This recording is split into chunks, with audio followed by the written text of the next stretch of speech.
Terima kasih dan selamat siang kepada Ibu Asti Lakalena dan ibu-ibu yang mendampingi dari KPAI, dari Komnas Perempuan, Komnas Anak, dan lain-lain yang tidak mampu saya sebut satu persatu. Ada juga Ibu Libi, terima kasih. Jadi, saya sejak awal mengikuti perkembangan kasus ini dan sudah menemui semua korban-korban. Ini adalah kejahatan yang luar biasa. Saya tidak mendengar ada statement dari pihak, khususnya pihak kepolisian, yang punya kepedulian terhadap perkara ini. Ini kejahatan yang luar biasa. Kenapa saya katakan demikian? Karena pelakunya adalah anggota kepolisian, yang notabene adalah orang yang diberi kewenangan yang besar. Dengan segala kewenangan itu bisa leluasa dia melakukan tindak pidana. Nah, ini menjadi masalah. Masyarakat sipil saja melakukan tindak pidana sulit diungkap jika tidak serius. Apalagi pelakunya adalah anggota kepolisian. Nah, ini eh, yang saya mau mengajak kepada penegak hukum melihat perkara ini jangan disamakan dengan perkara-perkara lain. Ini adalah merusak masa depan bangsa dan negara karena masa depan bangsa dan negara terletak pada anak-anak kita sebagai ras penerus. Jadi saya melihat pimpinan tertinggi Polri, saya bisa simpulkan telah gagal dalam melakukan pembinaan. Sistem kepangkatan dan jabatan di tubuh Polri gagal karena saya melihat bahwa sampai bisa terjadi seorang Kapolres bisa melakukan tindak pidana sedemikian kejinya. Bayangkan memperkosa anak 5 tahun ini kan luar biasa ini. Ini sudah bejat betul ini moralnya. Nah, ini saya menghimbau agar Bapak Kapolri coba mengoreksi lagi kembali. Bagaimana program perekrutan sejak awal tenaga-tenaga sumber daya di kepolisian dan lembaga-lembaga lain. Kedua, saya juga sudah berbicara dengan orang tua korban yang usia 5 tahun itu tersebut dengan posisi bahwa anak ini diberi iming-imingi, baik itu Fani bersama pacarnya, secara terus-menerus sebelum terjadinya peristiwa pemerkosaan tersebut. Jadi secara bersama-sama bagaimana mengajak berulang kali korban sebelum tanggal kejadian perkara tersebut sampai dengan sesudah kejadian perkara tersebut hampir 1-2 minggu.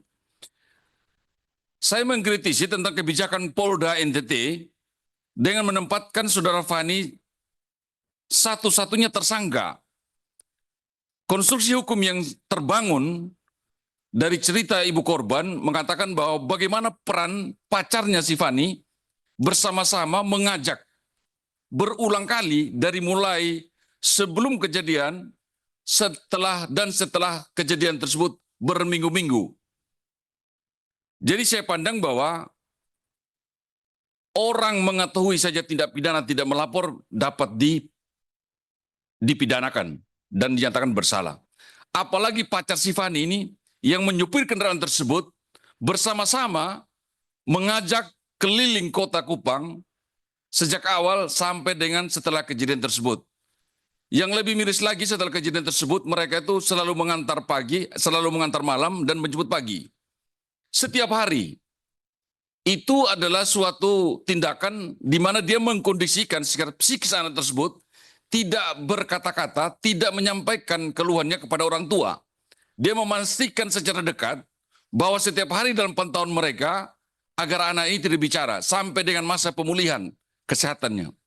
Sampai dengan masa pemulihan kesehatan mungkin alat vitalnya sampai sembuh dari akibat pemerkosaan tersebut. Nah, kalau ini terjadi begini, saya berpendapat bahwa dua orang ini, Fani bersama pacarnya, adalah pantas ditersangkakan. Nah, ini Kapolda NTT ini cara lihat kita satu buku kita ini berbicara tentang hukum. Jadi saya mohon bahwa pacar si Fani ini ditetapkan sebagai tersangka. Ya, Mengetahui saja tidak melapor sudah merupakan suatu tindak pidana. Apalagi merancang suatu kondisi tertentu sampai dengan 1 tahun, bahkan orang tuanya tidak mengetahui kalau anaknya sudah diperkosa. Nah, ini menjadi permasalahan. Terus kedua, saya minta kepada Polda NTT dan Bapak Kapolri melihat dengan jelas bahwa Fajar ini melakukan tindak pidana, salah satunya adalah dengan memvideokan diri sendiri terus mengupload ke website dengan tujuan mendapat kepuasan dan dana. Saya minta kepolisian dan penyidik Polda NTT untuk menjalankan penyidikan lagi, untuk melakukan penelusuran dan menyita hasil daripada kejahatan tersebut. Dan juga kita berbicara tentang restitusi agar Polda juga menyita harta benda daripada Fajar tersebut untuk satu, sebagai hasil daripada kejahatan, kedua, untuk mengantisipasi terhadap restitusi dan penggantian kerugian daripada korban yang sudah pasti secara psikis masa depannya sudah kita bisa pastikan agar hancur. Terus kedua, saya mendapat informasi dari orang tua korban bahwa dia mengetahui anaknya ditindih ya, bahasa orang kampung sana mengatakan Pak Fajar itu di atas anak saya. Itu dalam keadaan tertidur. Baik foto maupun video. Jadi orang tua ini mengatakan anak saya dalam keadaan tertidur. Nah, pola pikir saya, pendapat hukum saya adalah bahwa dalam keadaan tertidur ini patut diduga anak ini dibius. Begitu. Patut diduga anak ini dibius sebelum melakukan tindakan pidana. Maka saya tidak melihat adanya undang-undang kesehatan diterapkan dalam pada pasal-pasal yang disangkakan kepada terdakwa. Nah, saya minta kepada Kapolda NTT dan Kapolri untuk melihat peristiwa ini, coba melakukan penyelidikan, melakukan pemeriksaan lagi kepada Fajar dan kepada korban untuk dites darahnya. Kemungkinan besar apa yang menjadi dugaan saya ini agar bisa diteliti lebih jauh.